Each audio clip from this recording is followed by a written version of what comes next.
Trumpam ir 24 stundas, un Baltais nams tikko izdarīja iespaidīgu gājienu, lai saglabātu spiedienu uz Irānu, neatdodot krīzes kontroli ASV Kongresam.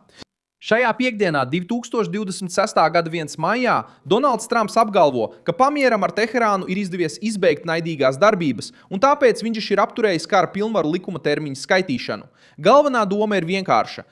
Saskaņā ar 1973. gada ASV likumu prezidentam ir 60 dienas, lai uzturētu militāru operāciju bez formālas kongresa atļaujas.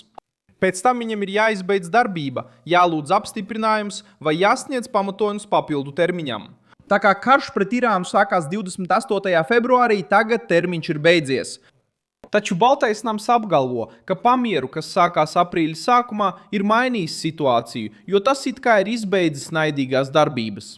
Un tagad mēs savām acīm redzam iespaidīgu gājienu. Valdība izmanto pašu likumu un kongresa atbalstu, lai saglabātu brutālu spiedienu uz Irānu, pat saskroties ar tiem, kas noraida karu. Tā ir aprēķināta augsta un spēcīga manevra, kas notiek reāla laikā. Faktiski Trumpa valdība politiski un juridiski apiet kongresu. Teikt, ka karš ir apturēts, bet turpina spiest uz Irānas režīmu no visām pusēm. Un šī rezultāts jau ir redzams mūsu acīm – hiperskaņas raķete Dark Eagle. ASV militārpersonas ir pārgājuši uz posmu, kurā viņi vairs nerunā tikai par blokādi un sankcijām. Amerikas centrālā pavēlniecība pieprasīja nosūtīt sistēmu uz tuvajiem austrumiem, lai to iespējams izmantotu pret Irānas mērķieckī. Teherāna neatguva atvieglojumu. Es tev tūlīt visu pastāstīšu. Bet tagad tu noteikti vēlēsies abonēt kanālu, lai turpinātu būt labi informēts. Informācija reāla laikā, ar augstāko žurnālistikas kvalitāti, kādu jebkad es redzējis. Uzticamības standarts – Milsons Alves. Šī ir tā darbība, kas biedē Irānas režīmu. Trumps izvairās lūgt jaunu atļauju brīdī, kad ir iekšēja spriedze, taču neatslābina aplenkumu. Blokāde turpinās. Militārās iespējas joprojām ir spēkā. Spiediens uz Hormuzu turpinās. Uzraudzība Irākā turpinās. Un Izraēla turpina saņemt papildu apgādi. Senātam arī neizdevās uzlikt reāli ierobežojumu prezidentam. Un tas deva Baltajam namam nepieciešamo iespēju pārvērst pamieru par pauzi amerikāņu kontrolē, nevis par iespēju Irānai atvilkt elpu. Tagad seko nopietnākais atjauninājums. Hiperskaņas raķete Dark Eagle kļuva par jauno spiediena centru. Savienoto valstu militārpersonas ir pārgājuši uz posmu, kurā viņi vairs nerunā tikai par blokādu un sankcijām. Amerikas centrālā pavēlniecība pieprasīja nosūtīt šo sistēmu uz tuvajiem austrumiem, lai to iespējams izmantot pret Irānas mērķiem. Šis ierocis nekad nav ticis izmantots kaujā. Un tieši tāpēc šis vēstījums joprojām ir smags. Vašingtona saka, ka ja Irāna turpinās uzstāt, nākamā atbilde varētu nākt ar tehnoloģiju, kas radīta, lai trāpītu dziļiem, ātriem un grūti aizsargājumiem mērķiem.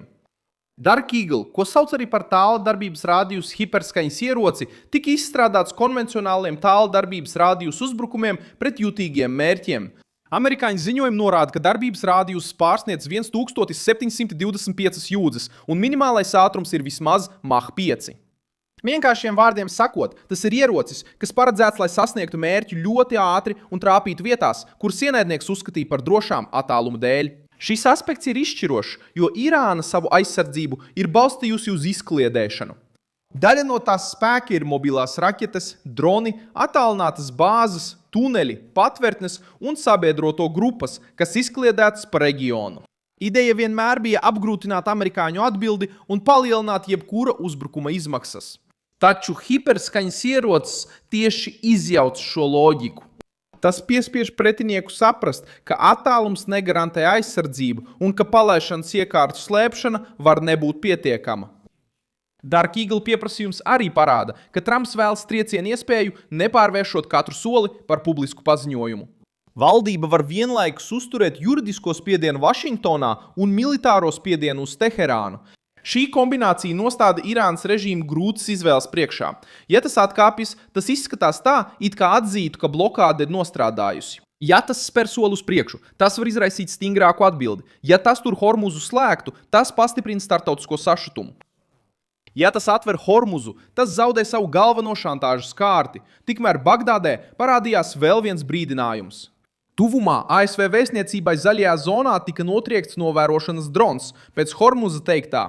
Fontes de segurança iraquianas. Vēl nav skaidrs, kā drons nokrita, bet vieta vien jau ir pietiekama, lai izraisītu trauksmi.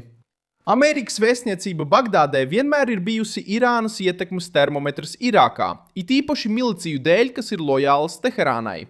Irāna ir izveidojusi savu spēku, izmantojot sabiedrotos, bruņotas grupas, dronus un raķetes.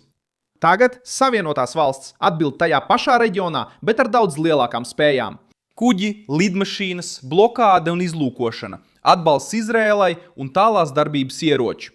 Atbalsts Izrēlai pastiprina šo skatījumu. Kuģi un lidmašīnas nogādāja apmēram 6500 tonnas munīcijas un militārā aprīkojuma uz Izraēlas ostām, tostarp aviācijas munīciju, sauszemes munīciju, militāros kravas automobīļus un taktiskos transporta līdzekļus. Materiāli tika nogādāti militārajās bāzēs, kas parāda, ka Vašingtona neizjauc savu kara struktūru. Tiek nodrošināts, ka tās galvenais reģionālais sabiedrotais joprojām ir gatavs gadījumā, ja Teherāna pārbaudīs pamiera robežas. Vēsture palīdz saprast šīs krīzes nozīmi.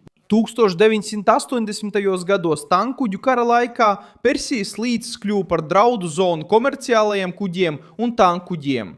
Savienotās valstis palielināja savu jūras spēku klātbūtni, lai aizsargātu maršrutus un nepieļautu, ka jūras tirdzniecība tiek izmantota kā ķīlniece. 1900. gada 18. aprīlī.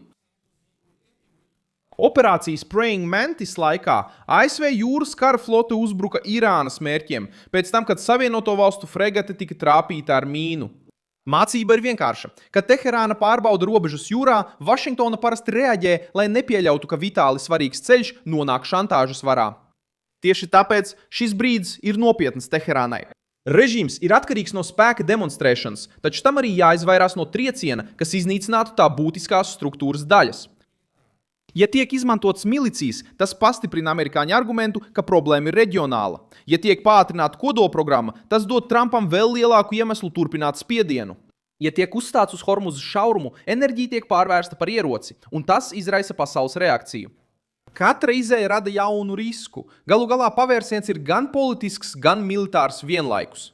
Trumps izmanto pamieru, lai mēģinātu apiet Kongresu un saglabātu rīcības brīvību. Tikmēr Savienotās valstis palielina draudus ar Dark Eagle, seko dronu brīdinājumiem Irākā un turpina apgādāt Izrēlu. Irāna joprojām runā stingri, taču saskarās ar blokādi, jūras spiedienu, hiperskaņas draudiem un diplomātiskās telpas zaudēšanu. Noslēguma kopsavilkums ir tiešs. Trumps vēlas iegūt laiku Vašingtonā, lai turpinātu izdarīt spiedienu uz Teherānu tuvajos austrumos. Iemesls ir skaidrs – neļaut Irānai izmantot Hormuza šaurumu, raķetes, dronus, milicijas un kodolprogrammu kā vairogu pret stingrāku amerikāņu atbildi. Nospied patīk šim video, abonē kanālu un beigās ieskaties komentāros, lai vēl vairāk iesaistītos Milsona Alvas News kopienā.